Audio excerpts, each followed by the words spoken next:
make the distinction between Hebrew, let's say German. In my defense, his microphone isn't the top notch right now. In my defense, but I granted I wasn't listening closely, so I apologize if I offended him. כשאמרת על מוטו נאצים, התכוונת למישהו ספציפי א' או בכללי? לא עולה לי. נאצים. אני חשבתי שהוא אמר למישהו ספציפי פה. long time no see. אני לא חושב שזה כדאי לקרוא ליהודי נאצי, זה כבר מוזיל את השואה וזה פשוט לא לעניין. אבל ספק, אבל להגיד שאנחנו עושים שואה בעזה גם מוזיל את העניין. 100%.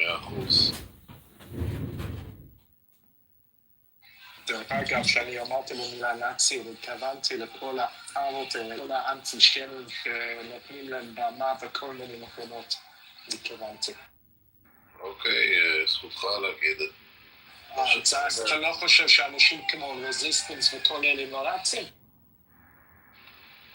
לא, בסדר, אני לא רוצה להגיע לאקדמיה, לנקודה אקדמית. לא, זה לא עניין של אפידמיה, זה עניין של לזהות איפה שיש אנטישמים והם אנטישמים. אתה יודע מה, אני החליט את זה, הם לא נאצים, הם ניאו-נאצים, אוקיי? אוקיי, אתה מבחין. הבעיה שאתה ואני מסכימים שהמילה ג'נוסייד היום נהיה כזה ממש watered down, שהם לא מבדילים בין קונפליקט וג'נוסייד. ואנחנו לא רוצים לעשות אותו דבר עם המילה נאצי. אתה מבין מה אני אומר? בגלל זה אני שיניתי את המילה לניאו-נאצי, בסדר? 100%. אז אתה יודע שבבחינת האקדמיה היום, לקרוא לבן אדם ניאו-נאצי, זה לא מזיל את המשמעות של המילה נאצי ומה שהם עשו במלחמת העולם השנייה. אז ניאו-נאצי זה בסדר, אנטישמי זה בסדר, אבל אני מסכים איתכם בקטע הזה של המילה ג'נוסייד. אתה מסכים איתך במיליון אחוז. Absolutely genocidal maniac. I have no dog in the fight. I'm not even a Jew. I was passing by and I heard him talking and he's just, he's batshit crazy. Black convert. He's apparently a black convert to Islam, and that's what I know about him.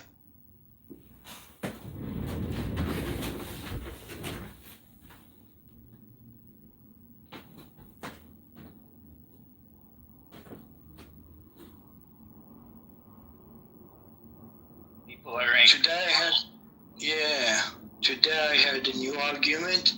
Basically, it was from some Arab Christian here in Amos room. It is basically gives something like the Jews need the United Nations resolutions, but the Arabs can absolutely kill and attack Jews without any justification or international law justification. Kid you not, he was saying it with a straight face.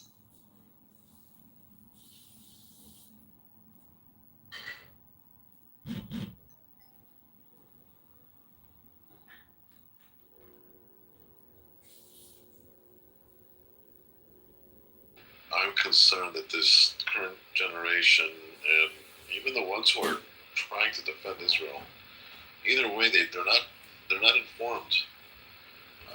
They just don't have the knowledge. They can't distinguish concepts. It's scary. I think it's just they don't read, they don't travel, I don't know what. But they don't talk. I do my best, because of that reason. I really do. I just want you to know that I have nephews that are Jewish, and before that, I took a lot of care into understanding Israel as naturally, not forcing it, just letting it kind of unfold as I grow up. But I agree. I do agree. So you know about Israel, and what conclusions have you drawn? Well, you're always learning about Israel. And the conclusion right now, as it stands, is they got to turn in Netanyahu. they just have some means necessary. Pathetic, honestly. It's really funny. You're actually By applying. any You're fine. means necessary. You're Because of people like this guy. Because of people like them. The journey Netanyahu, it isn't going to end the game here. I mean, just think about it. The genocidal maniacs Arabs, they are still there. I mean, Hamas and its ideology, its murderous ideology is still there. The Muslim Brotherhood is still there. I mean, you are kidding no one by saying, but by killing Netanyahu, you are going to end up the conflict or anything to that effect. It's the first step. But who will you turn Netanyahu into? Who The is second there to step. turn him into? Who? The second step, the second step would be to represent your women in the government of Israel. There are women in the government of What are you Israel. talking No. In the Middle East, Equally- there's not a female prime minister. They're equally Yeah, represented. Equally represented by the population. It has to directly They are reflect equally represented in the country. a 1-to-1 ratio. That's not equal. They have the right That to is run equal. for office if they want to. They have the right to run for office. If they are elected, they are elected. What are you Where talking in the about? world would you get off telling other foreign governments, like, you're pushing like I'm not DEI saying- bullshit onto other countries? No. We don't do I wouldn't- one-to-one. I wouldn't What are say- you fucking talking about? I wouldn't say this if I didn't That believe is this some for dumb my own, shit. my own country. I We want don't this for do my own that country. here, sir. Yeah, that's none of your No, it's business. necessary. He asked me what my conclusion was, and this Who is my cares? conclusion. That I is don't have dumb. Well, shit, that's my That's fucking just dumb. That, okay, opinion. like that's okay. I can't listen to some dumb shit like that. Like, come up with some real shit. That is some That real is shit. dumb. How are you going to stop men from dick measuring? What the fuck are you You're talking such a about? beta What are you You have talking to- about? Why don't you go on the website? Why don't Definitely you take go? it up, Why don't you go and look up? Why don't you go on the what's on the internet and look up the Knesset members of Israeli Knesset? And you can count how many women there are. They're approximately like 5% or 7% or 10% or something like this of the Knesset. Why? Because that's the percentage of people that run for office. Those are the people that are women are fully entrenched in the politics on all the levels, and it is not a 1-to-1 ratio because that's just kind of fucking ridiculous. It's not ridiculous. It is very It is, ridiculous. you know. No. Isn't really Why then. would you even ask that The of a patriarchy. country? Isn't really then. And we don't even do it here. Do you even like see your own fucking hypocrisy? Well, Do I'm you telling expect you. that of us? We Do have you to expect do it of it. Palestine? It's You really I'm not, you dumb. expect I'm it not of the saying, Palestinians? don't get it twisted. I'm not saying You that expect it Israel's of the going to do it. No, Palestinians? I didn't get I'm it just saying twisted. they You could. got it twisted. I'm You not expect getting it of the twisted. Palestinians? What are you saying? Yes, I do. I expect it worldwide. How come But you- the And thing you is, expect it we have to worldwide. lead by example. We have to lead by example because the world isn't doing this, and we're in Because the fucking world isn't Middle East going to conflict do because of this. it. Because democracies don't do that shit. That's why the world isn't going to do it. Democracy, by definition, democracies don't work that way, sir. Hell, I'm actually curious. Like, By My God, definition, take a who do you, sip. who would you believe? Who do you think that Israel should turn Netanyahu over to?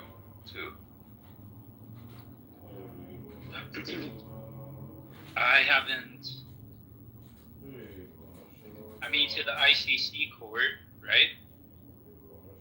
What And, jurisdiction do they have? What jurisdiction do they have? Well, I haven't really thought this far. I haven't. Yeah. So you're just saying words. Jurisdiction. You haven't done. I'm not this just far. saying words. No, I haven't gotten this far. I don't know exactly who to turn him into. I haven't planned for ethnic cleansing like this. Maybe I should have. But I will research that. I don't know. Yeah, they don't have the jurisdiction to do shit. They can't take. That's why he hasn't been taken in. Yeah, I know. But if Israel, taken into where? Taken into where? Look, We were look. having. Just comes down to this ultimate irony here about what the real issue is, that we all need to get along, right? I just figured I'd briefly, point that out. maybe it's a bit cheesy, but we need to have that conversation, you know? Absolutely. Thank you so much for your contribution there, CFT. Let's go to Frank. Frank, how are you? Would you like a fresh five, my friend? I would love a fresh five. It's all yours, baby. Okay, so two topics I want to address. One is I'm really excited about the new Paul Thomas Anderson movie also. I think it's synchronous, whatever you want to say, that it's also coming out at the same time this month or first part of next month, that a new Thomas Pynchon novel is coming out also. And there's a lot of, I think, synergy between the narratives that Paul Thomas Anderson does and Thomas Pynchon. So I'm very excited about that. He's one of our real treasures as a writer in America. But I will also want to say I had to roll my eyes back into my socket after one of those last rants because, you know, the whole idea of the left canceling versus the right canceling is just ridiculous. Charlie Kirk was a shithead, a fascist shithead. I mean, I'm not going to mince my words about it. And I have, you know, he didn't want my empathy. He explicitly did not want my empathy. He explicitly endorsed gun violence. So I'm just going to say, have a nice day. I'm not going to have any empathy for him, and I'm not sorry about it. So that's my position on it, and yeah, looking forward to the new Thomas Pynchon novel. Why don't you double down publicly on that, Frank? I double down publicly on it all the time. Hey, Mountain, my job is not contingent upon my free speech, so yeah. Mountain, no crosstalk here, buddy. Sorry, that's rooms. I know that's acceptable. Yeah, we don't really do. Yeah, I'll just let you know I double down on it 24/7, so it's not a problem. Thank you for your contribution to the show, Frank. Anything else? No, that's it. Just saying that, you know, I also don't live in America, so it's kind of my perspective slightly different. I live in a country where if you spoke the way Charlie Kirk did, you'd be in jail. So, and I appreciate that about where I live. All right, there you go. Different strokes for different folks. Mm-hmm. Okay, let's go to Brad. Brad, would you like a fresh five, my friend? Reverend Scott, I don't recall if we've had David speak yet, or I don't remember. David did speak. Okay, thank you. Then it's Brad. Then it's Brad. Yeah. Yep. Oh, that is so unfortunate for the previous speaker. I love it when the left just like fucking cast off and says they're grateful. I mean, imagine somebody on the right saying they were grateful that, I don't know, 2 senators in Minnesota got shot. I don't recall hearing that. I don't recall anybody actually hearing that. I did see a lot of people cheer and clap when Donald Trump was shot. No, and then there was a second one, and then scream about how inept you guys are with guns. So I'm glad to see that the left is now pro-gun, and they're all about it. And all the gun violence that they've been talking about, I'm going to point to the previous speaker and say, you were happy about it, so guess what? We don't need to have a discussion on gun violence. We don't have to have gun safety talks because most of you don't even know firearms to begin with. You'd probably shoot yourselves before you figured out how to actually pull a trigger. So that like that pretty much wraps up that stupidity. And I'm glad that a previous speaker does not live in the United States, because I can probably safely assume that whatever twat waffle welfare nation you live from that exists solely on the benefit of the United States, because you probably can't do very much on your own without us, seems to be pretty much the plight of the world.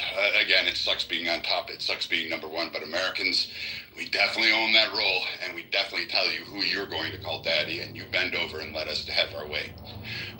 With that, like a couple of other things.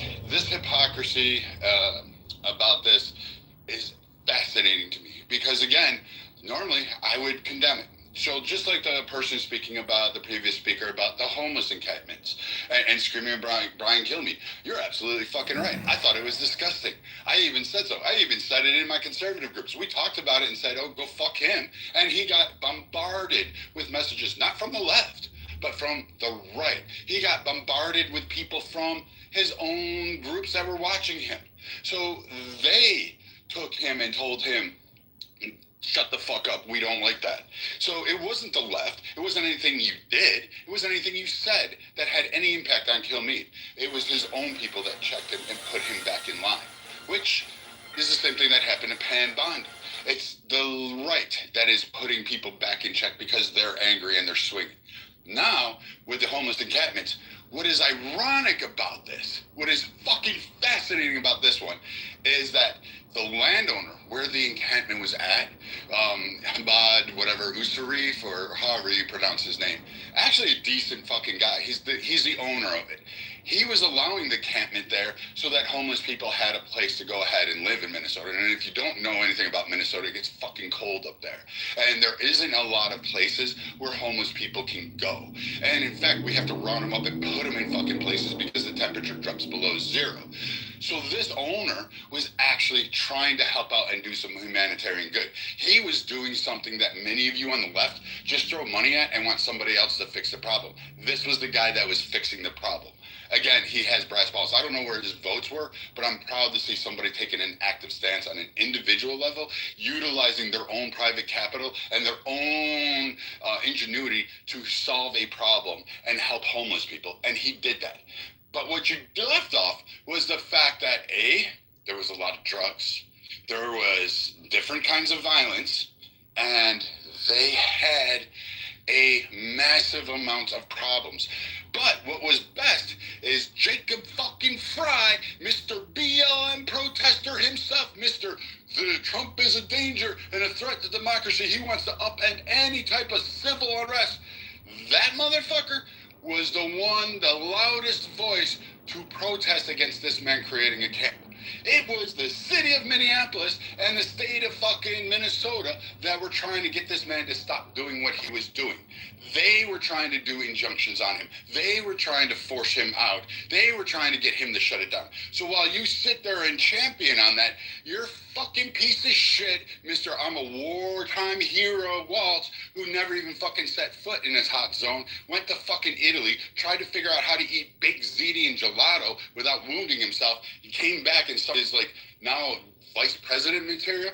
Mr. fucking weekend guy himself and Jacob fucking Fry were the ones who shut down somebody actually solving a problem. But hats off to you guys. Hats off to you guys for like fucking actually cheering this shit on and trying to make it a MAGA issue, when in fact what it was just a really decent fucking guy trying to make a difference in the world because he saw a problem and he wanted to fix the problem. And you guys, you on the left, once again, went against that and you shot that shit down, and then you blame the right. And then we tell you, hey, mental health is a problem. And I agree with you. Reagan was wrong. He shouldn't have cleared out all the asylums. But you don't fucking just throw money at it. And all of these programs that you want to do and ask for more money, they're not benefiting any of the people, as evidenced by the problem we just witnessed in Minneapolis. So maybe next time, check all the facts before you come up here and just going, it's all Trump's fault. Maybe deep dive into it, because that guy, that owner of that property, is a fucking American hero any way you slice it, because he was helping Americans in need. And that's the way I look at it, and that's probably the way you should look at it, and you should actually be condemning Jacob fucking Fry instead of trying to go after Republicans. I'll end that. Brad, thank you, and a standing ovation for Bryn Scott. Hey, Ralph, can I just say one thing? Yeah, of course you can, sure. Survey data shows that from those recent demographic survey stuff we have, I think this is YouGov stuff, Democrats, about 75% of Democrats contribute to charity. About the same. Republicans, it's about 77%. So this idea that liberals don't do anything, liberals and conservatives tend to donate about the same amount. Independents are slightly lower, 64%. So it seems that there's not really a difference between liberals and conservatives as far as donating and not expecting government to do it. Reverend Scott, thank you so much for taking care of the ship while I was taking care of IRL stuff. We have two new moderators on stage, Cora and Lynn, and I want to go to them after I play a clip if they want their fresh fives. Also, if you're in the audience, we've got exactly 32 minutes left. and this sucker shuts down. So come on up and talk about anything you want. I want to play a short clip, and we'll get to the mods. I played this on the Critical Thinking After Party. I believe it's relevant to Jimmy, to what we've been talking about, and Jimmy Kimmel being fired. Back a couple of decades ago, Larry Flint, publisher of Hustler magazine, was sued by Jerry Falwell, national pulpit leader believing in God, and he sued him not only for emotional stress, but basically wanted the magazine taken off the shelves. This is from The People versus Larry Flint, and it's Larry Flint's attorney Isaacman, arguing before the Supreme Court against This Is the Movie. So we'll play this, and then we'll see if our mods, both Cora and Lynn, want to talk about. Don't go away, and we'll be right back. I think this is on point to our discussion.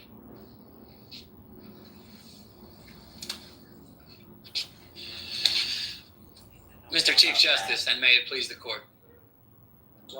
One of the most cherished ideas that we hold in this country is that there should be uninhibited public debate and freedom of speech. Now, the question you have before you today is whether a public figure's right to protection from emotional distress should outweigh the public interest in allowing every citizen of this country to freely express his views. But what was the view expressed in Exhibit A? Well, to begin with, this is a parody of a known Compariat. I understand. Go ahead. Okay. Also, and more importantly, it was a satire of a public figure, of Jerry Falwell, who in this case was really a prime candidate for such a satire because he's such an unlikely person to appear in a liquor ad. This is a person that we are used to seeing at the pulpit, Bible in hand, preaching with a famously beatific smile on his face. But what is the public interest you're describing? That there is some interest in making him look ludicrous? Yes, Your Honor, there is a public interest in making Jerry Falwell look ludicrous, insofar as there is a public interest in having Hustler magazine express the point of view that Jerry Falwell is full of BS. And Hustler magazine has every right to express this view. They have the right to say that somebody who has campaigned actively against our magazine, who has told people not to buy it, who has publicly said that it poisons the minds of Americans, who in addition has told people that sex out of wedlock is immoral, that they shouldn't drink. Hustler magazine has a First Amendment right to publicly respond to these comments by saying that Jerry Falwell is full of BS. It says, let's deflate this stuffed shirt and bring him down to our level. Our level in this case being admittedly a lower level than most people would like to be brought to.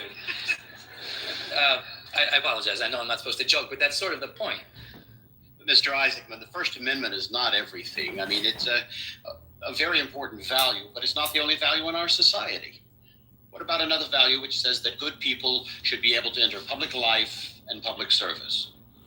The rule you give us says that if you stand for public office or become a public figure in any way, you cannot protect yourself or indeed your mother against a parody if you're committing incest with her in an outhouse. Now, do you think that George Washington would have stood for public office if that was the consequence? It's interesting that you mentioned George Washington, Justice Scalia, because very recently I saw a political cartoon that's over 200 years old. It depicts George Washington riding on a donkey, being led by a man, and the caption suggests that this man is leading an ass to Washington. I can handle that. I think George can handle that. But that's a far cry from committing incest with your mother in an outhouse. I mean, there's no line between the two? No, Justice Scalia. I would say there is no line between the two because really what you're talking about is a matter of taste and not law. As you yourself said, I believe, in Pope versus Illinois, it's useless to argue about taste and even more useless to litigate. And that is the case here. The jury has already determined for us that this is a matter of taste and not a matter of law. because they've said that there is no libelous speech, that nobody could reasonably believe that Hustler was actually suggesting that Jerry Falwell had sex with his mother. So why did Hustler have him and his mother together?